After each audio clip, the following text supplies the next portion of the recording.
Hey guys, what's up? Before we begin, I just want to thank everybody for the support so far. I can't believe that I am past the 900 subscribers. I never even dreamed that I'd get that far in such a short amount of time. It has been awesome. So tonight we're going to be looking at more juicy Amazon reviews for Rings of Power. And I've been waiting to do this for, I think, about a week. People really seem to like it. And so now we're going to do it again. It was a lot of fun. Something interesting has happened here. I noticed if you take a look on your left, you'll see that the show currently is sitting at 3.3 out of 5 stars. Now, about 48% of those reviews are 5-star reviews, and it seems that the rest of the numbers are being picked up by mostly 1-star, 2-star, and then a little bit from 4-star and 3-star. And it just shows that the opinion of this show is very polarized and divided. No one can really agree as per Amazon review website, but judging from the feedback that Amazon has been getting from audiences lately and judging by how the media has been reacting to that feedback, it's not looking good for Amazon so far, at least from where I'm sitting. If you see in front of you, you'll notice that the top reviews have been chosen for this, and this one says, great CGI but lacks an interesting plot. And I read through this one. I actually think he has a few interesting points, but I want to read the update 7th episode. The end of the episode this week typifies the perspective and problems of the production. It apparently is believed interest and a good plot is created simply by showing how something would be in a detail in Lord of the Rings. Oftentimes, nothing more is offered. At the end of the episode, the orc leader in a pretentious tone gives the name of the new land that it will be called Mordor. Nothing more is offered as to why or its origin. The name and its involvement in Lord of the Rings is apparently sufficient. It hardly is. Yes, in the at the end of episode 6, I believe, that's when Mordor is created by the volcano touching water and exploding and destroying the land around it and creating Mordor. But everybody that is a main character in the show was fine and wasn't hurt by that explosion. The whole thing didn't make sense, and that's what this person is pointing out. So they're trying to be fair. They were pretty extensive with their explanations to what they liked and what they didn't. They said, as a travel movie showing New Zealand and remarkable computer graphics, the movie is interesting, but otherwise rather bland and devoid of any real interest. So let's look at another one. It's going to be really interesting to see how people's perception of the show is evolving as more episodes are released. This is by Dr. Mom, 3 out of 5 stars. It's just based on, it is not a screenplay of. I am trying to like this show. It isn't a bad show. I've watched it with an open mind and from a viewpoint that it should be weighed on its own merits or lack thereof, which I agree with. It is not written by Tolkien and it is not trying to be a retelling of those things that were written by either J.R.R. or Christopher, so I was trying to give it a chance. There exists an entire fandom of people who know the writings of J.R.R. and Christopher way better than the writers of the series. These are people who have taken the massive and well-written creative works and delineated every detail of the worlds of Valinor and Middle-earth.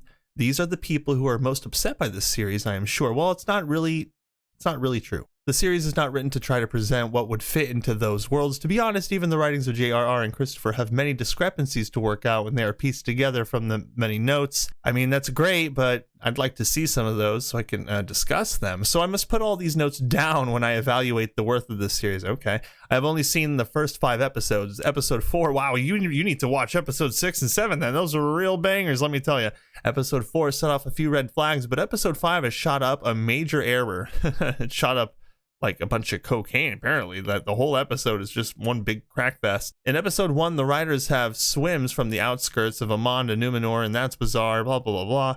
Okay, all right. But now in episode 5, Galadriel is confessing to this Halbrand character that she has been exiled. That is just poor writing. Yeah, I agree.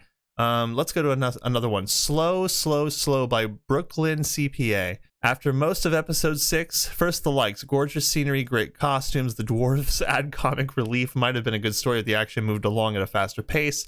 Yeah, it was really slow. I mean, people are just falling asleep all over the internet. I mean, if you just go to any YouTube video that's reviewing any part of the show, they're just like, dude, I can't wake up. I can't stay awake. I think I may have like insomnia. No, so I have sleep apnea or whatever. I mean, he put together a whole list. Wow, 3 out of 5 stars with the whole list as to why. People are really trying to be objective. And I respect that, and I understand that some people like it, and that's totally fine. It's a good story, but the spirituality deviates from the original Lord of the Rings. So these are a bit older. We delved a little bit into a couple of older ones. So I read these, and these are trying to be objective, a couple of them updated, but the top one is from the 1st of October. So now what we're going to do is check out the most recent ones.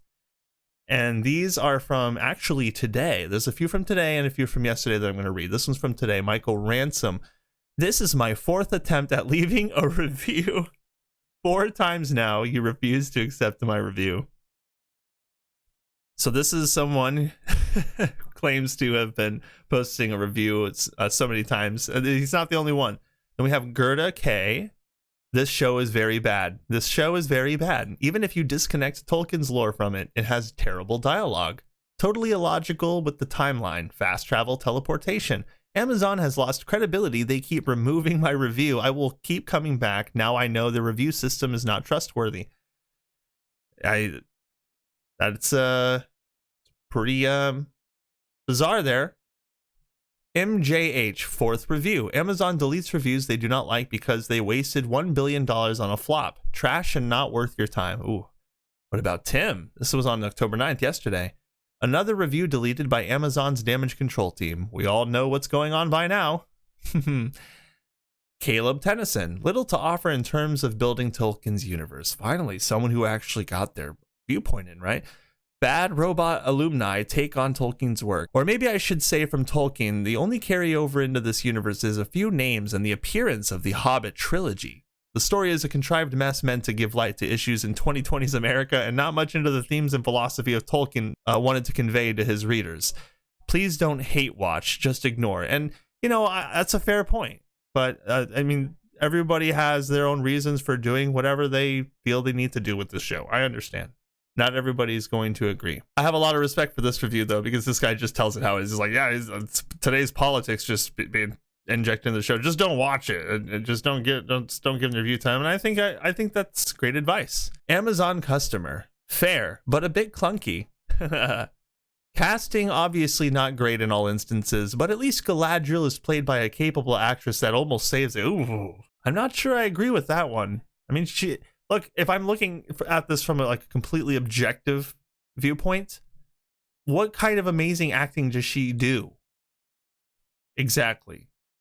What scene in the show that stands out? What performance does she do that stands out the most in out of all the episodes?